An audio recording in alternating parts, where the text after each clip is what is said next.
Assalamualaikum warahmatullahi wabarakatuh. Perkenalkan, nama saya Kurniati Laila dengan NIM L05119108 dari Prodi Pemanfaatan Sumber Daya Perikanan Universitas Hasanuddin. Pada kesempatan ini, berkaitan dengan tugas akhir mata kuliah penyuluhan komunikasi perikanan dan kelautan, saya akan sedikit menguraikan mengenai metode penyuluhan dulu versus sekarang selama kemajuan teknologi.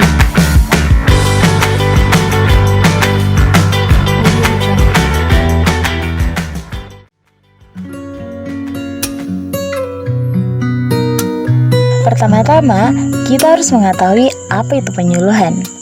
Nah, pengertian penyuluhan dalam arti umum menurut Setiana tahun 2005 adalah ilmu sosial yang mempelajari sistem dan proses perubahan pada individu serta masyarakat agar dapat terwujud perubahan yang lebih baik sesuai dengan yang diharapkan.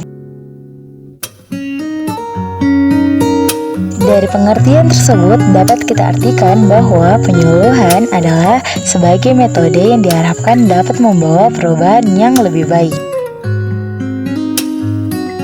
Berbicara tentang metode penyuluhan merupakan cara penyampaian materi penyuluhan kepada pelaku utama dan pelaku usaha agar mereka mau dan mampu menolong dan mengorganisasikan dirinya dalam mengakses informasi pasar, teknologi, permodalan, dan sumber daya lainnya sebagai upaya untuk meningkatkan produktivitas, efisiensi usaha, pendapatan kesejahteraannya, serta meningkatkan kesadaran dalam melestarikan fungsi lingkungan hidup. Adapun tujuan pemilihan metode penyuluhan yaitu yang pertama adalah agar penyuluh dapat menetapkan suatu metode atau kombinasi beberapa metode yang tepat dan berhasil guna. Dan tujuan yang kedua adalah agar kegiatan penyuluhan yang dilaksanakan untuk menimbulkan perubahan yang dikehendaki, yaitu perubahan perilaku anggota keluarganya dapat berdaya guna dan berhasil guna. Selanjutnya, penggolongan metode penyuluhan. Nah, pada prinsipnya, metode penyuluhan dapat digolongkan sesuai dengan macam-macam pendekatannya, yaitu dari segi komunikasi, indera penerima, dan pendekatan kepada sasarannya.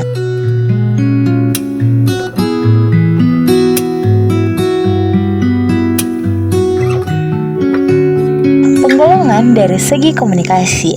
Metode penyuluhan ini digolongkan dalam dua metode, yaitu direct communication atau face-to-face communication dan indirect communication. Direct communication atau face-to communication, dalam hal ini penyuluh langsung berhadapan muka dengan sasaran umpannya, seperti obrolan di tempat peternakan, di rumah, di balai desa, di kantor, dalam kursus tani, dalam penyelenggaraan suatu demonstrasi, dan lain sebagainya. Sedangkan indirect communication, dalam hal ini penyuluh tidak langsung berhadapan secara tatap muka dengan sasaran, tetapi dalam penyampaian pesannya melalui perantara atau media.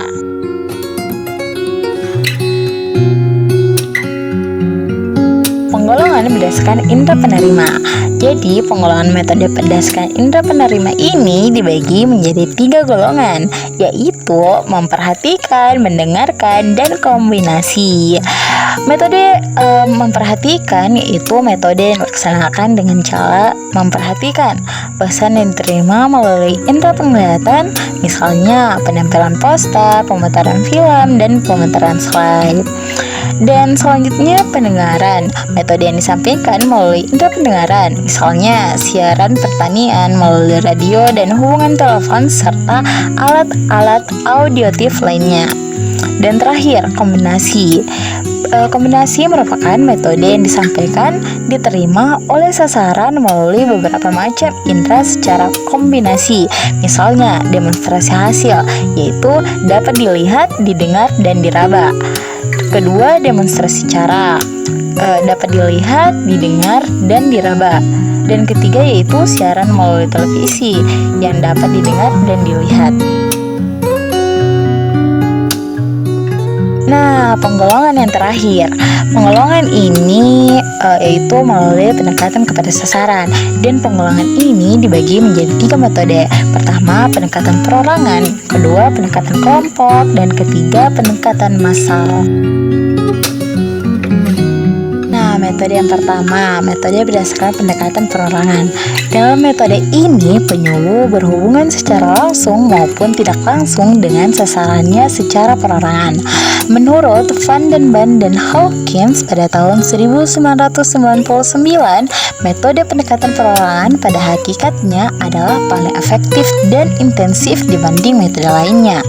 Namun, karena berbagai kelemahan di dalamnya, maka pendekatan ini jarang diterapkan pada program-program penyuluhan yang membutuhkan waktu yang relatif cepat.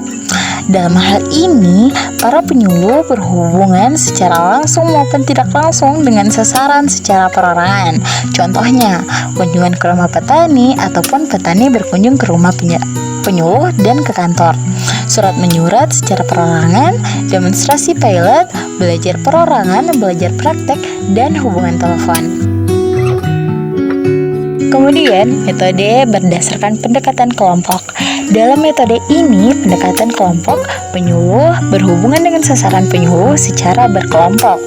Metode ini lebih menguntungkan karena memungkinkan adanya umpan balik dan interaksi kelompok yang memberi kesempatan bertukar pengalaman maupun pengaruh terhadap perilaku dan norma para anggotanya. Dalam hal ini, penyuluh berhubungan dengan kelompok sasaran seperti pertemuan, contohnya di rumah, di saung, di balai desa, dan lain sebagainya. Perlombaan, demonstrasi cara atau hasil, kursus tani, musyawarah atau diskusi kelompok, karya wisata, dan hari lapangan petani atau Farm Field Day. Nah, metode yang terakhir, metode berdasarkan pendekatan massal. Metode pendekatan massal atau mass approach sesuai dengan namanya, metode ini dapat menjangkau sasaran dengan jumlah yang cukup banyak. Dipandang dari segi penyampaian informasi, metode ini cukup baik, namun terbatas hanya dapat menimbulkan kesadaran dan keingintahuan semata.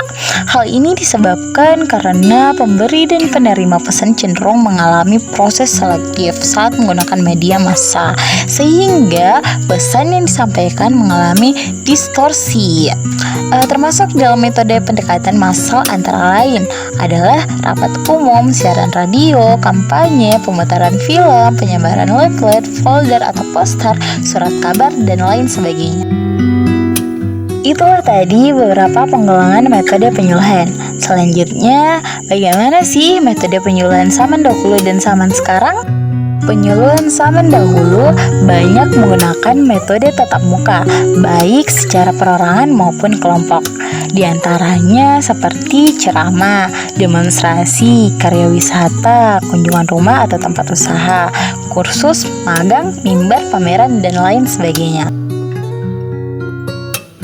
Berbeda halnya dengan metode penyuluhan zaman sekarang. Metode penyuluhan zaman sekarang tidak harus melalui tatap muka. Teknologi internet telah merubah cara orang berkomunikasi. Metode penyuluhan berbasis teknologi informasi komunikasi terus mengalami perkembangan seiring perkembangan zaman. Dalam pelaksanaan kegiatan penyuluhan, bisa kita kombinasi teknologi audio dengan data, video dengan data, audio dengan video, dan internet. Internet merupakan alat komunikasi yang murah, di mana memungkinkan terjadinya interaksi antara penyuluh dengan sasarannya, baik perorangan maupun kelompok secara jarak jauh atau e-learning. Jika dilakukan efektif dan efisien, harapannya dapat diperoleh hasil yang lebih baik, walaupun belum semua nelayan mau dan mampu menerima adanya teknologi. Baik, itulah penjelasan singkat tentang metode penyuluhan zaman dahulu versus sekarang zaman teknologi informasi. Saran dan kritik sangat saya butuhkan sebagai bahan pembelajaran. Terima kasih telah menyempatkan menonton video ini. Stay safe, stay healthy, dan di rumah aja.